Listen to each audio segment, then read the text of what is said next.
الحمدللہ والصلاة والسلام علی رسول اللہ۔ ایک مرتبہ رسول اللہ صلی اللہ علیہ وسلم مسجد میں تشریف فرما تھے اور لوگ آپ صلی اللہ علیہ وسلم کے ارد گرد بیٹھے ہوئے تھے کہ 3 آدمی وہاں آئے۔ ان میں سے 2 رسول اللہ صلی اللہ علیہ وسلم کے سامنے پہنچ گئے اور ایک واپس چلا گیا۔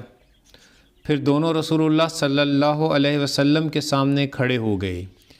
اس کے بعد ان میں سے ایک نے مجلس میں کچھ گنجائش دیکھی تو وہاں بیٹھ گیا، دوسرا اہل مجلس کے پیچھے بیٹھ گیا اور تیسرا جو تھا وہ لوٹ گیا۔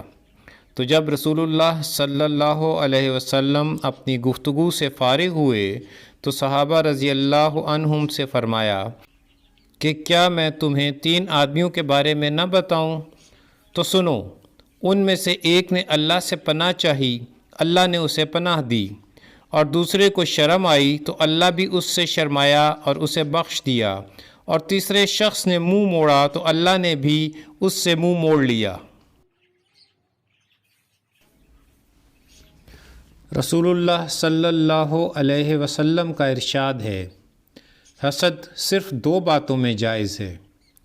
ایک تو اس شخص کے بارے میں جسے اللہ نے دولت دی ہو اور وہ اس دولت کو راہ حق میں خرچ کرنے پر قدرت رکھتا ہو، اور ایک اس شخص کے بارے میں جسے اللہ نے حکمت کی دولت سے نوازا ہو اور وہ اس کے ذریعے سے فیصلہ کرتا ہو اور لوگوں کو اس حکمت کی تعلیم دیتا ہو۔